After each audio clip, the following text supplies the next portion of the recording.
Hey guys, so in this video, I thought that I would go into a little bit more detail about the next step of my whole process with being hospitalized for all of these liver issues.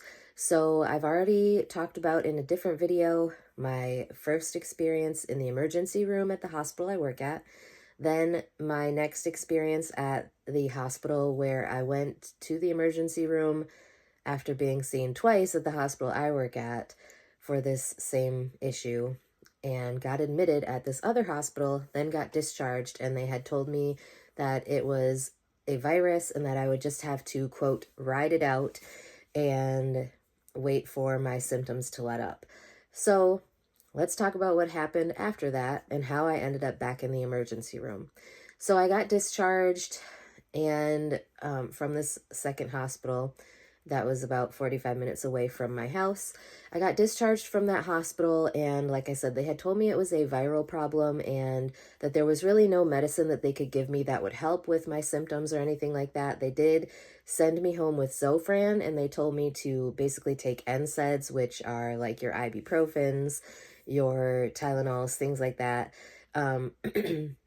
which actually you're not, like I was told later that you're not supposed to take Tylenol if you are having liver issues. So I don't know if this person that had told me this was unaware or if they just felt like it was not a higher risk to my liver at this point in time. So anyways, I don't really take Tylenol. I usually take ibuprofen or naproxen. So that wasn't really a big issue, but I just felt like I would mention that. So it was horrible. As soon as I got back from the hospital, like all I could really eat or keep down was Jello and popsicles. I still was not able to keep down like solid foods. I was throwing up everything. I was not even able to really keep water down, even if I was just taking small sips of water. And those of you who have followed me for a while know that I love drinking water with my flavor sticks in it. So like for me to not be able to keep any water down, I felt like I was just so dehydrated. And I know I was, because obviously if I'm throwing up and not able to keep anything down or anything like that, you're going to get dehydrated. Um, so on top of all of that going on, I was still in excruciating back pain.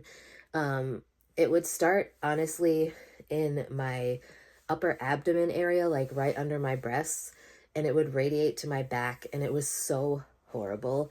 It was just an awful, awful pain, and it was a very sharp pain, and it was just not going away. There was nothing I could do. I have a rice bag that I warm up in the microwave, and normally if I have back pain, which back pain is a constant thing in my life, and it has been for years.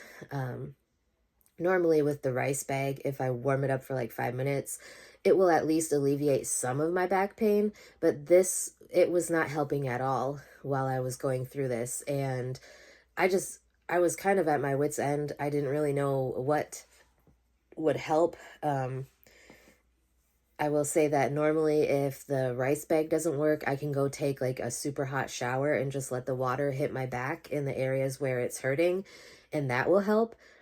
I kid you not, I was up like every hour taking a hot, hot, hot shower for at least 15, 20 minutes, just to try to help my back pain, and nothing was helping.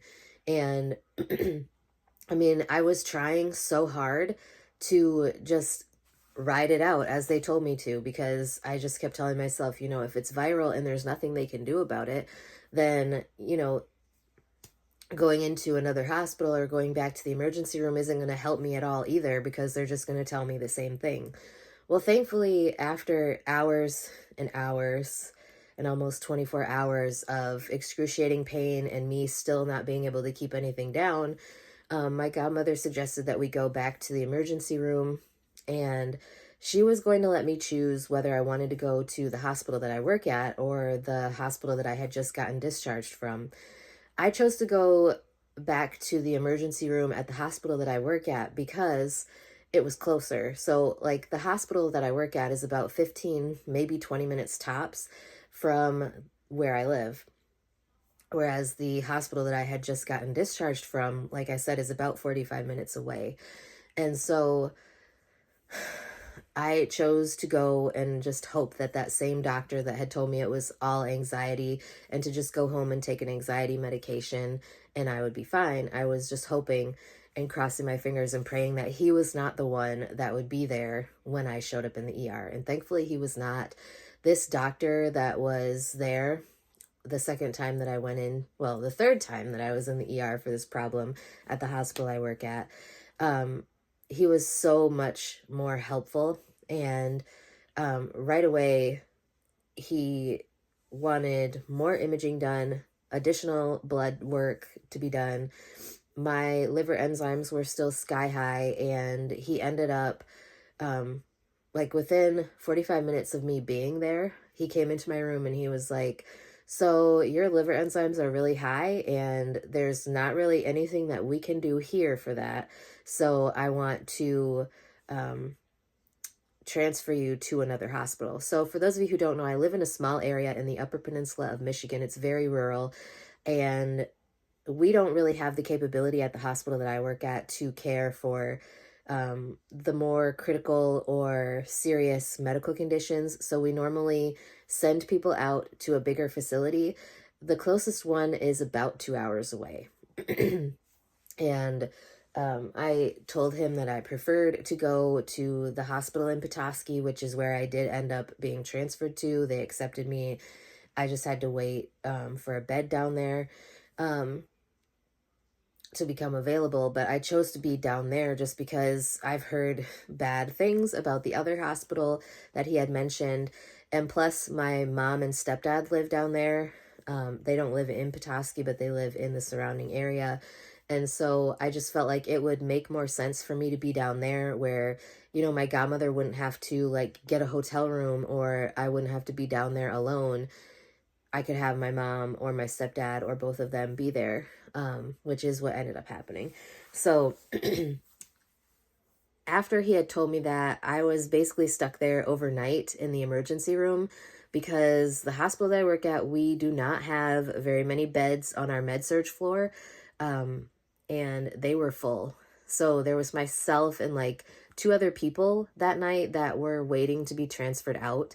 And the problem that we also find ourselves in where I live is that like our ambulance staff in our county, we don't have enough to do transfers. They can do emergency calls, but they don't have enough staffing to transfer to different facilities. So I had to wait for an ambulance crew to come from an hour and about 20 minutes away to come and transfer me to downstate.